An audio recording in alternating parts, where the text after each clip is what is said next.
Ang gusto ko lang gawin is unang-una, meron kasing document galing sa ating Pangulo papunta sa akin na sulat no na lumabas dahil kinuha siya sa isang lawyers group chat. Hindi namin alam kung sino ang kumuha at inilabas siya. Gusto ko lang na isubmit ito as part of the records of this hearing kasi as a Filipino and as a public official, binasa ko yung ang ating protesta doon sa ICC at yung desisyon ng ICC. At nakita ko na wala talagang jurisdiction. Pero alam ko na merong ginagawang investigation dahil nabibigyan kami ng data or information galing sa mga law offices na ginagamit dyan sa loob ng Pilipinas sa pag-interview ng witnesses. Kaya kinausap ko unang-una ang Secretary of Justice noon. At dahil hindi paiba-iba yung sagot niya sa mga tanong ko, ang ginawa ko ay dumiretso ako sa Pangulo. Kaya yon, nabigyan ako ng sagot ng Pangulo at gusto kong basahin ang kabuuan ng sulat. Nakalagay dito, Dear Vice President Duterte, this is reference to your letter of 4 December 2023 as well as similar letters sent to members of the Cabinet, namely Secretary Jesus Crispin C. Remulla of the Department of Justice and Solicitor General Menardo Guevara on even date. With respect to your concerns, legal or otherwise, on the investigation to be conducted by the ICC into the previous administration's war on drugs, I remain steadfast in my resolve that the jurisdiction of the ICC over the Philippines after the effectivity of its withdrawal therefrom is very much in question. To this end, this government will not assist the ICC in any way, shape, or form. I am certain that all the members of my cabinet, including yourself, will echo my views on this matter. As it is my sworn duty, I will continue to defend and assert the sovereignty of the Republic of the Philippines at all times. Ngayon, naririnig ko po sinasabi ng ating Secretary of Justice na mabibigyan siya ng panahon na makasagot sa loob ng ICC. And that is clearly the Philippine government's position that there is cooperation with ICC. So kinikilala na nila ngayon yung jurisdiction ng ICC na wala naman kasi talaga. Because this is an extraordinary case of extraordinary rendition. At pangalawa, Senator Amy, tinutulak lang nilang Interpol na sumagot ang Armed Forces of the Philippines kung bakit nila pinayagan na mangyari ito. Because under the law, the Presidential Security Command is in charge of the security of former presidents. So bakit nila hinayaan na mangyari ito sa isang dating Pangulo ng ating bayan? And finally, I request that I leave the meeting, the hearing, because I have to prepare for meetings as well here this morning at 9 a.m. Thank you very much, our honorable senators, mga kababayan. Maraming salamat, VP. Maitatanong lang, kailan yung date nung sinasabi mong sulat mula sa Pangulo natin? Ang date ng kanyang sulat ay December 15, 2023. 2023. Iba pang sulat pala ito.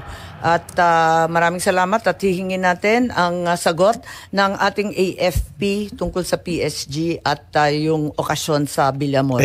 Maraming salamat, VP. Kung may mga iba pang mga hearing, sana makadalo ka rin. Thank you. Opo, salamat.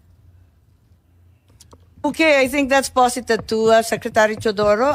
Nawala Yes, na yata si General Larida. No, ma'am. I will answer all the questions regarding the Armed Forces of the Philippines. As we said, magandang tanungan we to. were deputized to support the Philippine National Police.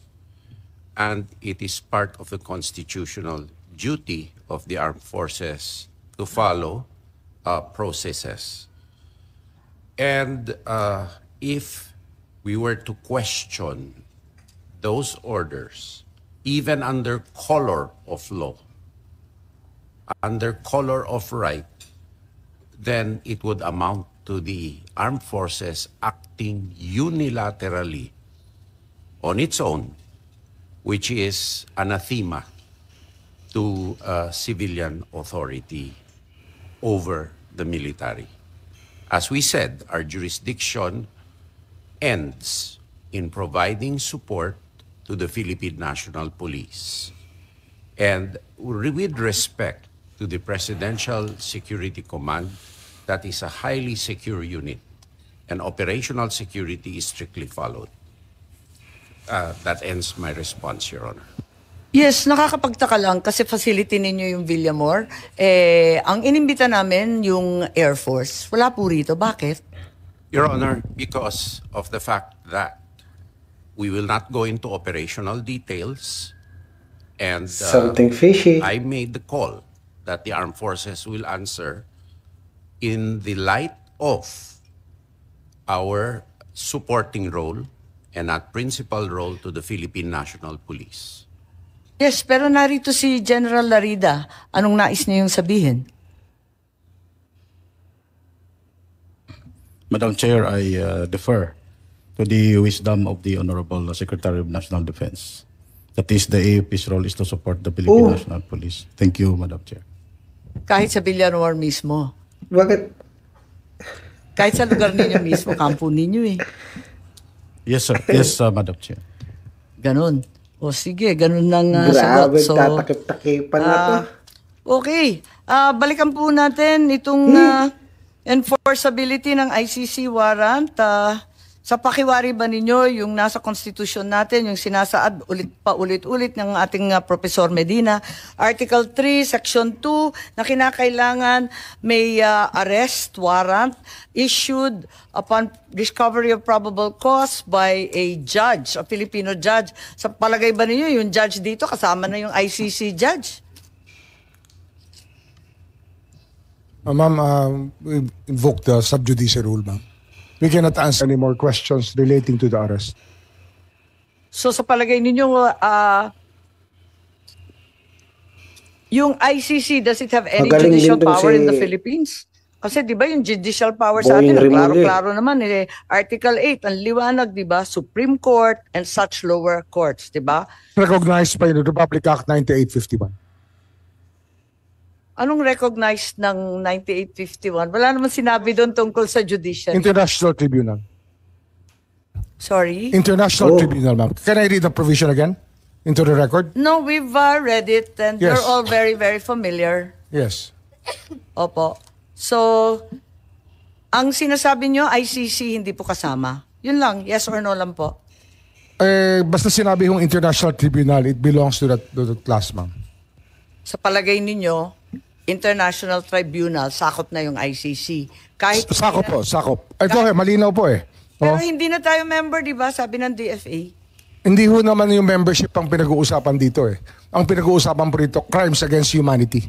International humanitarian law. Pero nagkasundo na tayo. Murder po ito, murder, executions, extrajudicial killings.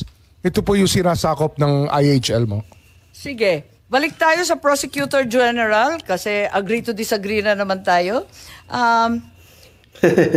Even if Secretary Remulla in his budget hearing asserted that a local court action was necessary in order to enforce an ICC warrant, you proceeded to take part in the serving of the warrant and arresting PRRD. Andito ba yung prosecutor natin? Ma'am, he had to attend to something very important in the office. That's why I was the one who... So you naman. confirm that even though there was no Naku po. local court action, you went ahead with this anyway?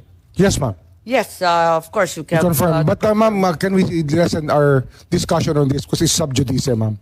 It's a subject of a habeas corpus case in the Supreme Court, which the children of the former President Duterte themselves filed. Yes, we're well aware of the consolidated cases. Was this warrant presented to PRRD at the time he was arrested?